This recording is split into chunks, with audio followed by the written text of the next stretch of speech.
Brady and Belichick have been at the forefront of the credit in New England for the last 20 years. OTB's American Football Show, The Snap on OTB Sports Radio. Yes, you're very welcome along to this week's edition of The Snap. Both Cian and Ronan are with us. Gents, you're both very welcome this Friday afternoon to the Week 5 edition of The Snap. And a reminder, The Snap and all our American football coverage on OTB is brought to you by the Aer Lingus College Football Classic. Obviously, the 2020 game fell by the wayside. We're hopeful the 2021 game can go ahead. That's Illinois against Nebraska. And hopefully it's going to be at the Aviva next summer. All the latest up-to-date information about the game and tickets is available at collegefootballireland.com. How hard is it to count to 4, Cian? When you get old, sometimes your functions begin to desert you and 1, 3, 2, what's next? I don't know.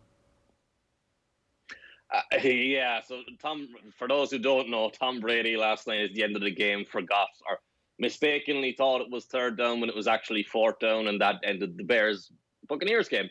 But it was actually quite a fitting end to that game because both the Bears and the Buccaneers were just making bizarre decisions the whole way through. Like, Brady should never have had a minute. He had a minute and 15 seconds left, I think, on the clock when he got the ball back at the end. He should never have had that time. The Bears threw the ball twice when they were trying to run clock and just kick a field goal. Before that, the Buccaneers had an opportunity to go for it in 4th down that would have guaranteed them keeping the last possession if they had not got it, or they would have an opportunity to score a touchdown. At the start of the game, Bruce Arians went for it in 4th and 1 from his own 20 for no apparent reason. The Bears were making bizarre decisions all the way through the game. The Bucs were making bizarre decisions all the way through the game. And somehow, the Bears are 4 and 1. It's like Mr. Magoo walking through a building site. It's literally everything's going wrong. No one's excited about it. No one thinks this is good. And they just come out at the end completely clean every time. So, like, even last night, I was trying to find a Bears fan who was really excited and really, like, obnoxious about this team and how this is a great team and everyone, all of us analysts got it wrong. And we couldn't find one. Everyone thinks this team is terrible. Even the coach. The bizarre thing in the NFL is normally you need to have one of a great coach, a great quarterback, or a great offensive line to win games. And they have objectively bad at each of those positions. They do have a great defence, though, right? Like, there is a potential for this defence to grow over the rest of the season into one of the best in the league. It's already one of the best in the league by record through the first 5 weeks of the season, but they have stars on that defence, and they might well be playing a system that works for them. Oh, absolutely. But the one thing you saw last night that they couldn't really do was contain Ronald Jones. And Ronald Jones is someone, like, he deserves a lot of credit because he's really turned into... Ronald Jones came into the league as this really smooth runner, this really intelligent runner. He was quick. He was a little bit fast. He wasn't exceptionally fast. He was fast enough. And he's added some power and muscle and strength to his game where he's now breaking tackles. So he moves at such pace, he's going to break off big runs. And he had a huge run last night in the second half that looked like it put the Bucs in position to win the game. But the problem for the Bucs was the Bears had Khalil Mack and they had Robert Quinn. They had Aggie Hicks coming at Tom Brady. They were able to sack Brady 3 times, I believe. And the sacks were coming through Donovan Smith. They were coming through quickly. So Brady wasn't having any opportunity to get the ball out. That's the quality of their defense. Like, Khalil Mack is having a quiet year, a down year, I guess you would say. But like Aaron Rodgers said this week about his own performances, a down year for him is a career year for most quarterbacks. That's the same thing for Khalil Mack. A down year for him as a defender is a career year for most defenders. So, yeah, the defense is still high quality, but, like, you generally don't change your quarterback and be completely dismayed with the quarterback that you've gone to and still win games. It's mad. And as someone noted to me last night, the Bears' schedule is really, really soft. So it could be just a matter of the Packers beating them to win the division and the Bears make the playoffs. And the Buccaneers aren't guaranteed to be a playoff team at this stage, but they should be too. So we might actually get a rematch of last night, and Tom Brady will have to learn how to count. The Bucs, let's talk briefly about them. It's hard to judge the Bucs on the basis that so many of particularly their offensive players, are injured or banged up at the moment. And maybe that's just how this year is going to be for most teams, though. So you still think they're a realistic playoff contender team at this point, Cian? Well, that's interesting because I thought I was kind of sliding them a little bit by saying they're just a playoff team because most people are kind of looking at them as a Super Bowl contender or a Super Bowl team because of Brady. But we've seen the flaws. The offensive line is hugely flawed. You've probably seen the video of Tristan Wirfs last night where Khalil Mack, after he sacks Brady, literally throws Tristan Wirfs. Tristan Wirfs is a 300-pound 6'6", 6'5", whatever he is. He throws him like a wrestling move, the flip, where you can only really do that when it's fake. Now he's actually doing it in real life to actual offensive linemen, and that's their key weakness. But the bigger concern for me is, like, obviously the injuries are there. Chris Godwin's there, OJ Howard is gone. But the bigger concern for me was Mike Evans has become this goal line receiver. Like, he's not involved. There was a play last night where he pushed off the first cornerback, pushed another safety to the ground, and was called for offensive pass interference. He was called twice in the game. And he was looking at the refs in shock as if he had never done anything wrong. And he was amazed that he was called for it. And it was the most obvious pass interference you'll ever see.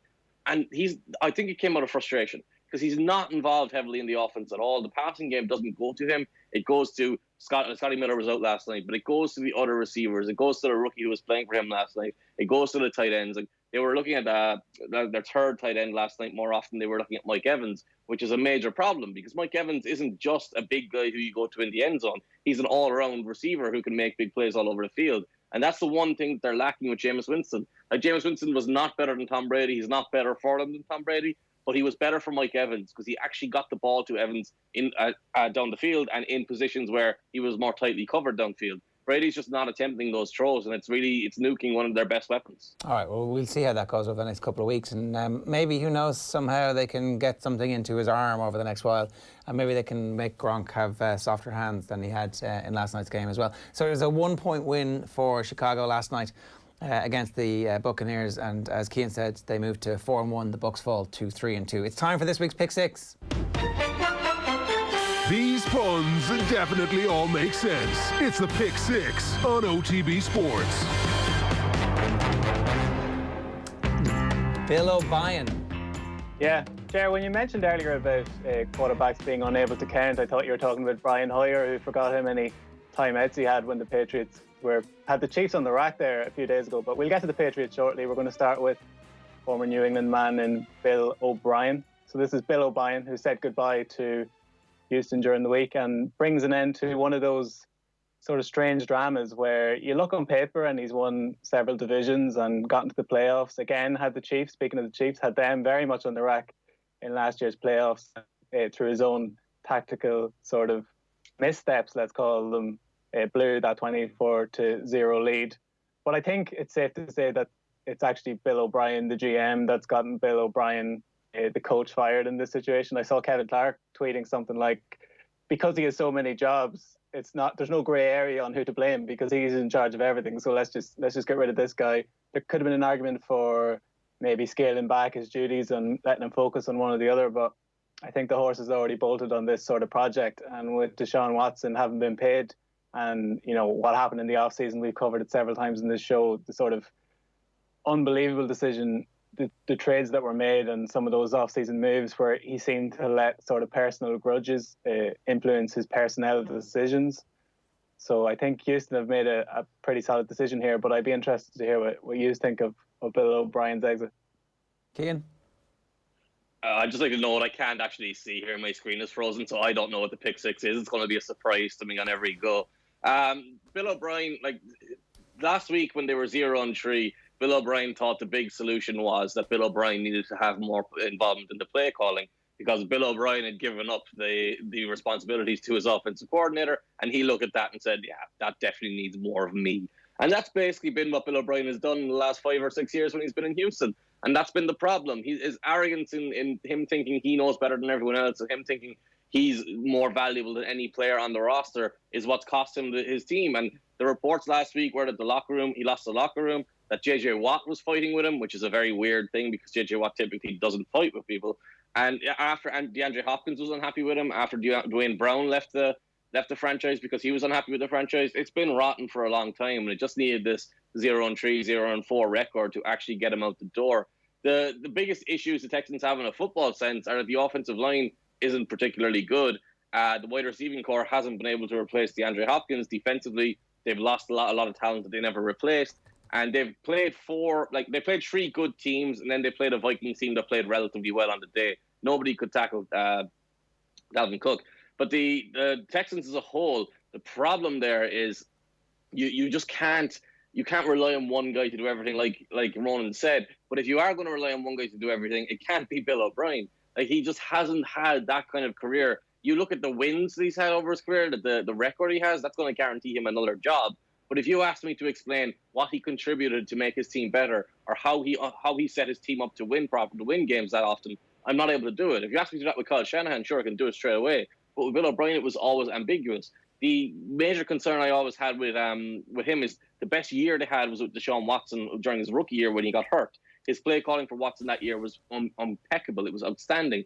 And they gradually went away from what Watson did best to try and make him more of a, I guess, I don't like this word traditional, but the idea was less of the big shot plays, less of the risky plays. And I think that took an element away from our offense, which has hurt them over the long term. Yeah. And now Watson does not seem like he's particularly disappointed about O'Brien leaving. So I think the Texans have been a mess for a while, and the biggest issue now is they're going to be a mess for another year and a bit because they don't have their draft picks, they don't have a lot of talent, they don't have a lot of cap space. So this isn't an attractive job at all, despite them having a quarterback. 2 years ago, they had J.J. Watt, Jadeveon Clowney and Tyrann Mathieu on defence, and they had Deshaun Watson and Andre Hopkins. Deshaun Watkins, there was an umbilical link between what was one of the best receivers in football and the most exciting young talent quarterback. It was kind of, he was in the same conversation at that point as Mahomes, and we hadn't seen Lamar emerge up to this point.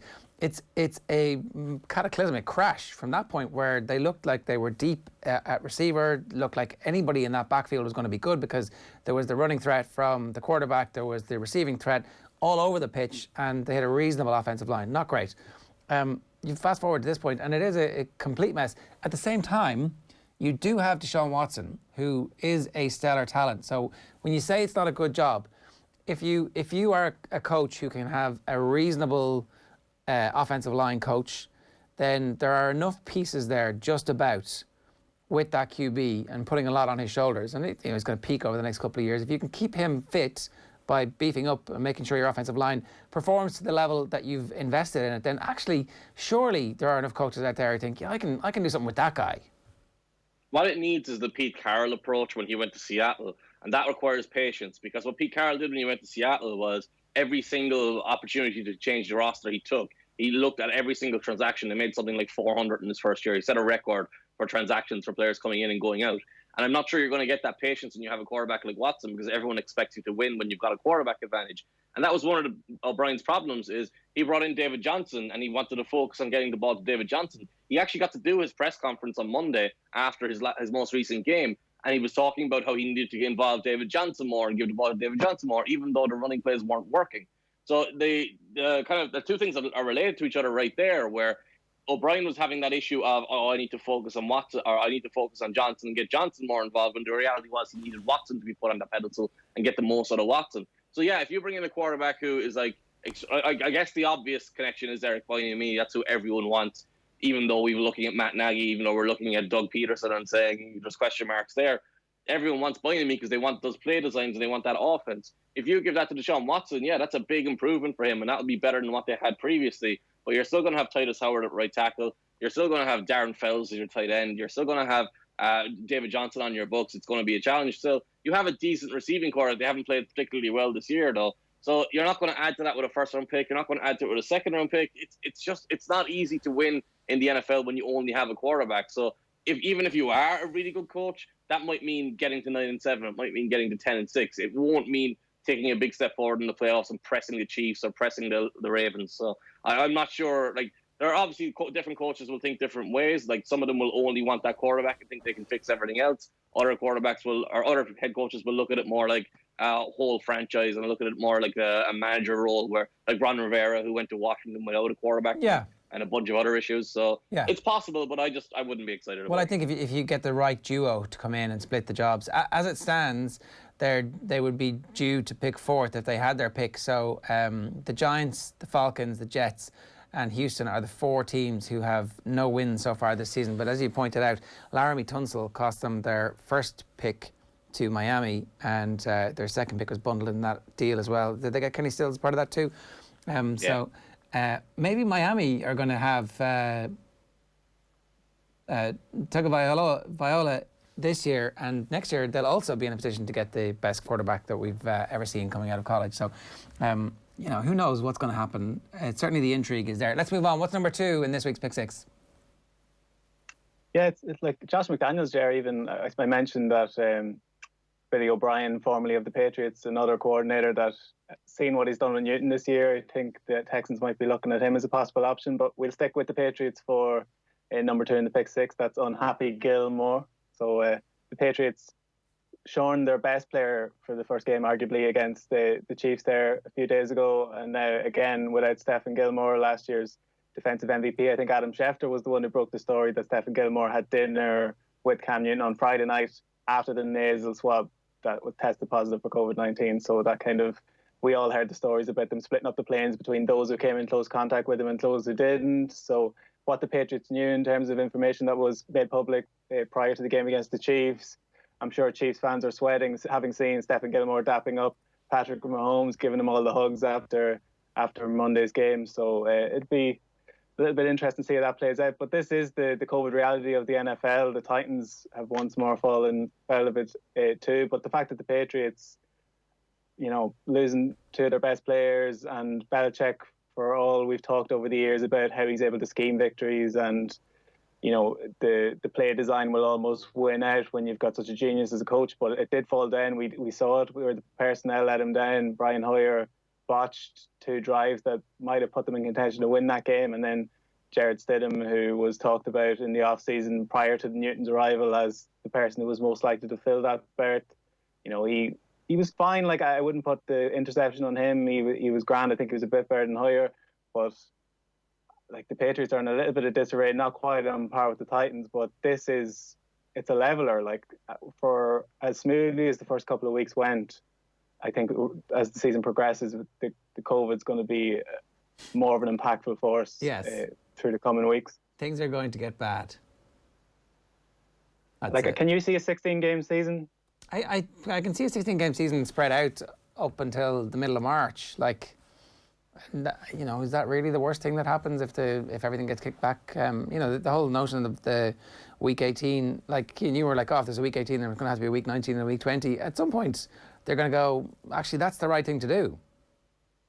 Well, at the moment, they're talking about changing games around for Tuesday night football and moving Thursday night football. And right now, we don't know what game is going to happen for the Titans next week. We don't even know which opponent they're going to have. Well, because they've said the Bills they've said the Bills Titans game is going to be moved to Tuesday. That was the most recent thing that I've seen this morning. And look, we're recording this and streaming live at 20:12 on Friday afternoon. So that information could change, and that in turn would kick the Bills Thursday game back to either a Sunday or Monday after that. So I have a little bit of sympathy with fixture makers in the midst of this, because what they're trying to do is, these are non-bubbled organisations who are travelling cross-country, moving in and out of airports, picking stuff up, going back into the community and whatever level they're going, and then coming back to play matches, and very close contact of 90 people in changing rooms, and then training facilities and all that kind of stuff. So I know a lot of people want to beat up on them at this point, but they're doing relatively well to have made it this far with only the 1 game lost. That's my take on this anyway.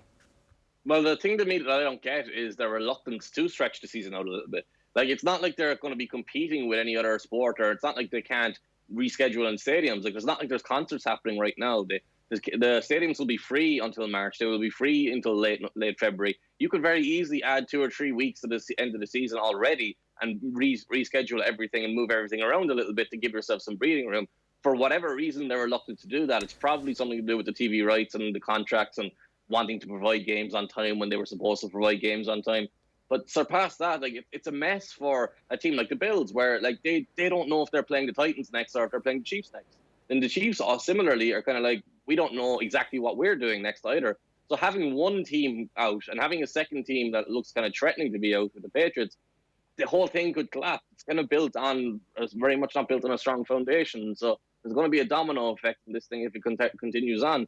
And there's all this talk now about punishing the Titans and blaming the Titans. And it's a very hard thing to do, because the Titans are getting a lot of criticism because their players practiced in a local high school, in a local private school, whatever you want to call it. And the problem with that is they were told not to do it. But at the same time, the Patriots played the Chiefs in a game with players who were clearly COVID positive, because Stephon Gilmore tested positive afterwards. And that's much worse than what the Titans did. But we're going hard on the Titans, and then the NFL is kind of sat there going, oh, well, we're not doing anything wrong, we're looking after everything. So it's all a little bit of a mess. If you get back to the football aspect of it, that Patriots-Chiefs game kind of reinforced again that the Patriots look like a real contender. Like, the Patriots have a fascinating season so far because they played the Seahawks, lost on the last play of the game, and kind of you saw Cam Newton emerging. And they played the Chiefs without Cam Newton, and they played them close. And you would think if you put Cam Newton into that team, they would have won that game maybe. So it's a very, very interesting dynamic with the Patriots now because they have 2 losses against 2 good teams. But those 2 games kind of inform you and suggest that they're going to be really good. And there is one note I would like to mention about that Patriots game because last week I came on and talked about how the Ravens beat themselves on defense and how they were a mess and kind of blitzing all the time. Patriots came in, exact opposite game plan, and it worked perfectly again. They contained Mahomes the Chiefs offense had 3 points with a minute left in the third quarter. There was a pick 6 there that made the score inflated a little bit more. But Belichick has contained Mahomes pretty much all the time he's played him. And he's got that little bit of a trump card, I guess. And on Mahomes' side of things, he now has 6 passes this year that should have been intercepted that were dropped. He, outside of the Ravens game where he was completely perfect, where he was completely sharp and making great decisions every play, he has not had a great season. He's been very much a not sharp, which will catch up to them at some point if they come up against the Patriots again, I think. Unless he's going to slowly ease his way in and peak possibly, yeah, a little bit later. That's always a possibility with that. Okay, so 2 of the pick 6 are down. We're 23 minutes in. What's next? Number 3, Ger, where Buffalo roam, and sticking on this trend. I know we've talked about how impressive the Patriots have been, given like the opt-outs they've had, and obviously Brady stepping away. But the Bills were sort of pegged as the most likely team to conquer that division. And I think the Rams game a couple of weeks ago was significant. That's the kind of game where if you're going to actually win the division, teams who win divisions don't blow leads like they blew a lead that day, but they managed to stay in the game and managed to pull it out as well. So Josh Allen is basically the center point of this whole thing on an MVP sort of tear. At least he's in the conversation. I know Wilson and Rodgers, who we'll get to next, are probably in the front running alongside Mahomes. Lamar is obviously not quite on that level so far this season. But Josh Allen, when he came out in the draft, there was a lot of skepticism around him. I know people who are assessing the draft talents coming out of that class weren't so sure about how polished he was, that he had the credentials in terms of his athleticism and obviously huge arm and mobile. But I think this season he's shown a lot of maturity, still has that sort of aggressive, irritable streak, but I think he's channeling it sort of in the right way. And the Bills have seemed to have a very good game plan to get the most out of him. And the defense is impressive as well. I know Josh Norman was getting all the headlines. I think that was his debut for the team last week. He punched the ball loose and that managed to close out the game against the Raiders. But the Bills are looking impressive. You know, they're only 2 games up on the Patriots at this stage. But if this trend continues, I think you'd have to see them as nailed on for that division. It's pretty amazing that Josh Norman is still playing in any way relevantly and having an impact at 32 when it looked like he was washed up about 3 or 4 years ago. So fair play to him for getting back to that level, and you know, who knows how long that'll actually last. Cian, there's been a transformation, I suppose, and one of those things that we sometimes don't give enough credit for. We've talked about this, I suppose, with the whole point about a development league. For somebody like Josh, there's no possibility for you to get in and learn any other way except in the full glare of starts, the all 22 cameras, the type of analysis that you're going to get when you are a quarterback in the NFL. And actually what he's done is taken his game and moved it and improved it, and he seems to be learning the way you would expect somebody in their early 20s to be able to learn. And so fair play to him, I say. Well, interestingly, normally a quarterback develops from making too many mistakes and kind of not understanding the exact process he's supposed to do in the pocket. They don't change their accuracy. Like, if you're inaccurate in college, you will be inaccurate in the NFL. And with Josh Allen, the mistakes in the process is still not particularly good, but the accuracy has taken a massive leap forward. He's throwing the ball into tight windows in the intermediate range, and often not now. He's actually hit a couple of deep passes, whereas last year he was 0 for 8 on 40-plus yard passes. He was one of the worst. He was actually the worst deep passer in the NFL over 20 yards. And now that's not the case anymore. He's actually been consistently accurate to every level of the field. So the change is in his accuracy. His process in the pocket is still very much concerning because he's had a bunch of interceptable passes. He's constantly putting the ball out away from his body to be fumbled. That's why he has 5 fumbles already, I think. He's fumbled throughout his whole career. So the offense itself, like, a lot of this is being put onto Allen and talk about Allen being an MVP. So you're right on that in the sense of the narrative of that is. But I think it's very similar to Kyle Shanahan's year in Atlanta where Matt Ryan won the MVP, where literally everything on offense is working the way it should. Literally everything on offense is clicking perfectly, and the credit is all going to the quarterback. Stephon Diggs has been Stephon Diggs. If you look at his biggest play of this past weekend, Josh Allen actually misses that throw where Diggs is open on the post route for a touchdown and the ball hangs in the air. But Stephon Diggs is so good. He can stop, work back to the ball, work high into the air above the defensive back and still catch the ball and complete the big play. If you go to into the backfield, Devin Singletary, not a single defender this league has tackled him on the first opportunity yet. Troy Hill for the Rams, I think he got beaten 6 times in one game by Devin Singletary for big plays. Because he's just making guys miss constantly. He's developing into an incredible running back. The complementary receivers and tight ends have been solid too. They're getting open for the touch. I think the first touchdown went to Diggs this past weekend. There was literally 3 receivers wide open for touchdowns on that specific play. That's partly the receivers. It's partly the play design. The play design there has been outstanding as well. So everything's clicking really well. But the biggest change to me is the offensive line, where Darrell Williams has come in at right tackle. Mitch Morse at centre is playing unbelievable football. And this is something I'm actually writing an article about right now. They're doing something unusual in the sense that normally your guards are the guys who look after defensive tackles, and a centre helps one of your guards either goes left or goes right, depending on the situation, depending on the opponent, depending on the play call. What they're often doing is having Mitch Morse take the defensive tackle one-on-one at centre, and now your guard can go and help your tackle. So it changes the dynamics of the offensive line. It's something opposing defense is going to have to try and figure out. But the quality of execution, the quality of play from the Bills can't be questioned. The only thing that's going to be questioned for me moving forward is when they face an actual pass rush, how will Allen perform? Who's responsible for that? Is there an offensive coordinator in there who's a genius, or is it the head coach? It's the head coach there is Sean McDermott. He's a Ron Rivera coach. He's more defensive minded. The offensive coordinator, the name is blanking for me right now, so I can't think of it. But he was there last year as well, and he got celebrated last year. He's been particularly good over the length of his career anyway. But the big thing that's been notable is when defenses play man coverage against them, they are being absolutely screwed. The crossing routes are working perfectly. Their complementary routes where they've got 2 receivers crossing each other in the middle of the field or working together on the outside are being executed perfectly. Stephon Diggs is coming open in the flat a lot. When you play man coverage against them, they're beating you every single time, which is very unusual because normally you will beat man coverage consistently, but not to the degree that they're doing it. They have guys who have 4 and 5 steps of separation, and they often have more than one on a given play. So if Allen even makes there have been a lot of plays this year where Allen has made the wrong choice, but he still found a wide open receiver. And that's why it reminds me of the Falcons offense, because that's the way it was with Ryan when he had his MVP year. It's Brian Dable. Does that make sense? Yes. He's a smart coordinator, always has been. So it's not surprising. There you go. Okay. Next up.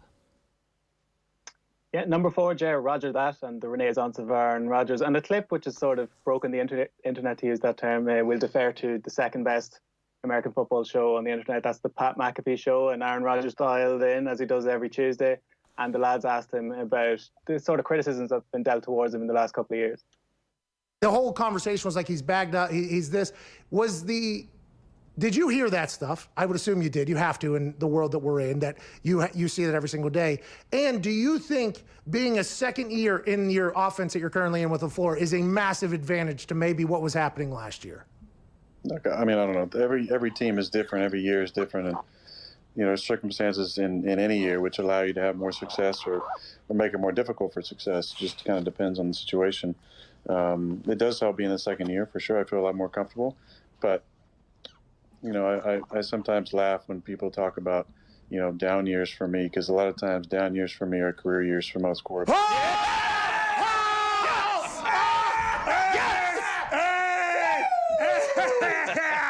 That was awesome. I am so happy you said that. Oh my God, that's just like that is. Yeah, drop it down. That was awesome. Good for you, dude. Hey, it's just the facts, bro. Hey, you didn't make the rules. Hey, you didn't make the stats. These are just how it is. We're just reading them how it is. Hey, reality's tough, kids. Listen up. Was he dancing there? Is that what that was? What was that? Is that Woody Harrelson? Woody Harrelson? Oh, it's AJ Hawk, isn't it? I can't actually see the clip from my end, but no, it's interesting because it's quite a coup for the Pat McAfee show to have him every week, given he's been quite sparing in his media engagements throughout his career. I know he does his normal press every week, but in terms of giving out soundbites like that, he's been a little bit sparing. But they actually had him on draft night prior to the Green Bay Packers pick. Right. And he was talking about, it's actually really funny even in retrospect, but he's talking about the fact that he's excited to see them, given about how amazingly stacked the wide receivers were in that first round, and he was excited to see who the Packers would land on. And lo and behold, we know what happened with the quarterback selection. And I mentioned it in the first week of the pick six this season that maybe did that light a fire under him, or are we being a bit too simplistic by assuming that someone of his vintage would be sort of inspired by something so sort of tokenistic? But it seems to be, because you look at what he's throwing to, and granted he was firing against a second-rate secondary the other night because of injuries for the Falcons, but he was down his two best wide receivers and was making a household name of his lesser-known tight ends. So you have to give credit to Aaron Rodgers. They've made a flying start, and if they continue in this trajectory, I think the Packers on this form can basically beat anyone if they're healthy, and that makes for an exciting latter stretch of the season. I think if they're in the mix, they're right there. Yeah, Robert Tonyan was a massive pickup in fantasy this week for everybody. I'm just trying to see what wide receivers were still on the board when they were picking. And in fairness, most of Brandon Ayuk. No, Ayuk is gone. Ayuk has picked one pick before him. So the 49ers traded up to get Ayuk ahead of the Packers. Laviska Shenault. Well, he's second round, isn't he? So Michael Pittman. The Packers traded up to get Love is the point, though. You know, they could have traded up to get one of those receivers if they so wanted, but they could have. Like Devontae Adams is amazing. Like he's all world in that position, and then Lazard, who I think I've been reading articles about him before a few months ago, and like he was on and off the practice squad, and they didn't even give him a number for the first few months, so he really had to prove it. But he's sort of broken out as a very solid number two, and the fact that he was able to produce without those two.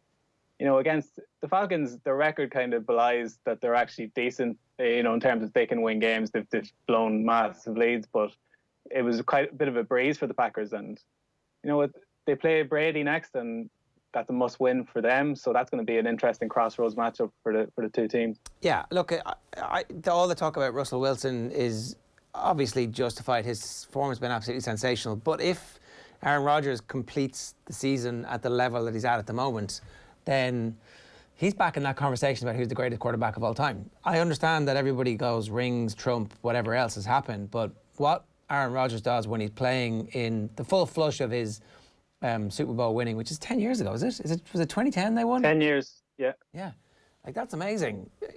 For his recovery to that level is absolutely amazing. So that's definitely a story that we're going to be interested in. So we've got time for two more. Number 5.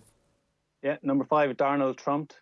And Sam Darnold has lost his job to Super Bowl winner and Baltimore Ravens royalty, Joe Flacco. It's through injury, but if Flacco produces what he did in Baltimore, Jared needs to say he's going to keep that job.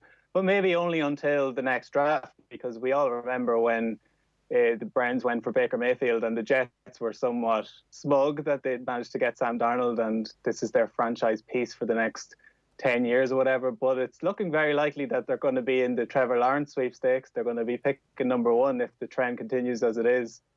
And I just wonder what Cian thinks, like if he had the GM switch there, do you hit the reset button or do you just trade it for a lot of picks and build around Sam Darnold? It's an interesting juncture that the Jets are at, isn't it?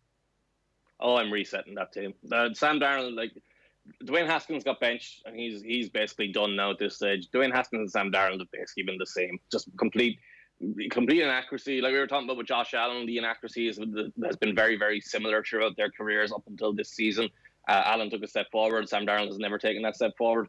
To be fair to him, he's never played on a good team. But the problem with that argument is he's also been terrible when he's had clean pockets and open receivers.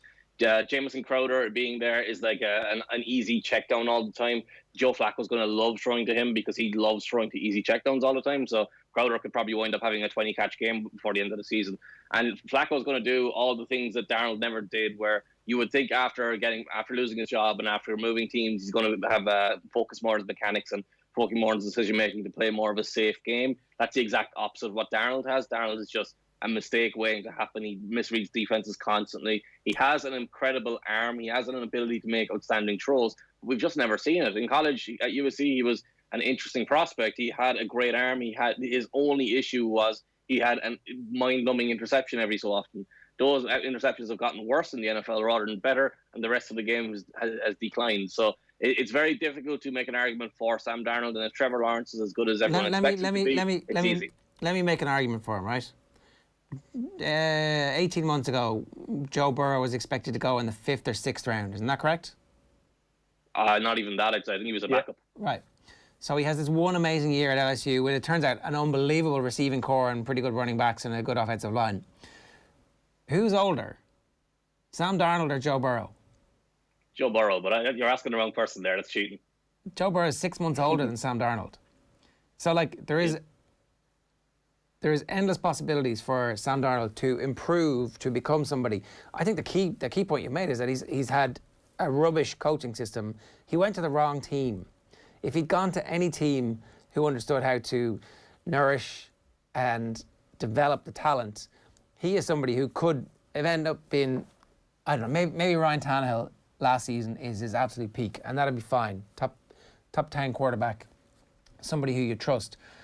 I'm not ready to hit the reset button on that, because there's no point in hitting the reset button until you have a coach and a GM who are actually connected. And we've seen this in all of the franchises the whole way around, that you can look into a brilliant quarterback, but that only takes you so far. Houston, for example, unless you actually have the right architecture around it, the whole thing is screwed. So, I don't know. I think the important note here, Ger, is you would be getting rid of Adam Gase as well, and you'd be getting a new GM, and they have these picks coming from the Jamal Adams trade. So it's very important to make the right decision and make the determination now, rather than wasting the next year or so with Darnold and kind of humming and hawing your way and not making the right decision and not committing one way or the other. So I agree with you in the sense that if you have some belief in Darnold still, you stick with him and you build around him and you don't have any question marks about it. So as soon as he's back from this shoulder injury, he goes straight back in. There's no talk of leaving Flacco in there. But if you're already looking at different quarterbacks, you leave Darnold on the bench, just leave Flacco play the rest of the year out, get your high draft pick, get your new coach, get your new GM and move forward. My problem with buying into Darnold is when Ryan Tannehill played with Adam Gase, when he played with Joe Philbin, when he played in those awful offenses, I could still look at that and say that Brian Tannehill's a good quarterback and he's going to be a good player when he gets onto a good team. I simply haven't seen that with Sam Darnold at any point, so it's hard to buy into. Okay, all right, that is a fairly important counterpoint to all of that. So we've got 5 and 6 left to go. No, just 6. That was number 5 there, Ger. So you can't count now. Look, that was number the joke. 6. Haskins for trouble, and Cian alluded to it there that Dwayne Haskins has not only lost his job, I think he's down to 3rd string on the Washington team, so quite a fall from grace. But like, I think Ron Rivera was talking about the need for him to get snaps, and given that there's no preseason and probably no preseason next year, I don't know when he's going to get these snaps if it's not in actual games. So I don't know what the future looks like for Dwayne Haskins. But the East is like one of these divisions, like one of these dark comedies where it's cringy and you kind of don't want to watch, but you're glued to it at the same time, because it's the slow bicycle race of terrible teams. And Washington have basically looked at it. And I think Rivera is on the record saying, this division is so bad that we have to make this switch now because we can actually win this thing. And Kyle Allen is someone who's won games from before. And all it's going to need is, their defense when it's healthy is really strong. They can get after the quarterback and affect things. And if you have competent quarterback play, and with the Eagles are the tone setters in that division, like somehow, and they've been really off it so far this season. The Cowboys have an explosive offense, but are always playing from behind. And, Dak Prescott's putting up these glitzy numbers, which I'm sure will help his contract negotiations. But it's very easy to put up those numbers when your opponents are playing preventative defense and, you have all this space to throw into. They can't get Zeke Elliott going at all. And then the Giants are the Giants. In fairness, they lost their best player, and it's a bit of a transition for them with the new coach. But I can understand the logic of what Washington have done here, but it puts a full stop on the Dwayne Haskins project, I think. Yeah, I think I'm still cringing from me killing Ger's joke there. I just trampled on it. But the problem with Dwayne Haskins has been, again, that limited accuracy and that inability to throw the ball where it's supposed to go, very simply. If you look at QB data mine, there was a video last night of Haskins. His accuracy this year is about 48.6%, which would have been only better than Josh Allen last year, which is, again, highlighting the change in Josh Allen, the improvement this year. But the throws he's missing as well, they're wide open throws at every level. Terry McLaurin is possibly the best receiver in the NFL. He is an incredible talent, but he's getting no service at all, which is limiting his input. It's not really limiting his production. His production is still pretty high, but his notable plays, his highlight plays, his impact plays aren't really there, so he's not getting the national attention he deserves. You have the running backs leaking out into the flat, and they're being missed. The ball's being thrown over their heads. Peyton Barber, it's happened to a couple of times. It's happening to Antonio Gibson there, who's proving to be a really good running back. Washington have all the pieces around the quarterback to be at least an average team, at least an above average team. And in that NFC East, like Ronan mentioned, it's not a good division. Like the Cowboys are a mess. The Eagles are a mess. The Giants are nowhere near capable of being a playoff team or being a contender or anything like that. So there is an actual opportunity for, if Kyle Allen plays well, but I don't think he will, but if Alex Smith comes back in a couple of weeks, and he's going to be the backup this week, if he comes back, plays the way he has in previous years, this team could actually be a playoff team. They have that level of talent on defense and have enough on offense. It's just Haskins never developed his mechanics, never developed as a quarterback in terms of being comfort in the system and making decisions. He played very little in college, but he had a big year because he was surrounded by incredible talent at Ohio State, and it just hasn't worked out. Yeah, and look, he was the one who missed was it an extra point conversion where they went for two? What was he didn't go back out for a third down or something in his debut. He was too busy getting pictures taken. That wasn't a great start. Oh, that was a kneel down, I think. Hard to come back from that. Right.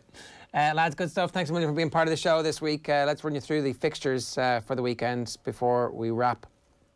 I'll tell you what's coming up for you to enjoy. The Philadelphia Eagles at the Pittsburgh Steelers. These are the Sunday 6 o'clock kickoffs. Actually, none of those are kicking off at Sunday at 6 o'clock. So one except the Eagles and the Steelers. The rest are all later on. The Dolphins at the Niners, the Giants at the Cowboys, the Broncos at the Patriots. The Chargers are taking on the Saints in New Orleans. It's the Minnesota Vikings at the Seattle Seahawks. I heard some chatter that people are giving Minnesota a chance of winning that. Seattle are going to crush them. I think Seattle look very much like a Super Bowl team at the moment. And it's the Colts at the Browns, which is exciting a lot of people. I know, some people get excited pretty easily. And then the 6 o'clock kickoffs. Obviously last night the Bears beat the Bucs by a point. It's Jacksonville at Houston, Carolina, who have a bit of buzz about them because their head coach is obviously very good, at the Falcons, the Cardinals at the Jets, the Rams at Washington. It's Buffalo at Tennessee. That one now, obviously, we think is going to be on Tuesday. It's the Bengals at the Ravens, and the Raiders are at the Kansas City Chiefs. Ordinarily, you would expect that to be a beatdown, but obviously it's a conference game. And I think they've been a bit closer in recent years than people have expected. That is this week's edition of The Snap. My thanks to Cian and Ronan for being part of it. And a reminder, of course, The Snap and all our American football coverage on OTB is brought to you by the Aer Lingus College Football Classic. Check out collegefootballireland.com for details. See you next week. OTB's American Football Show, The Snap.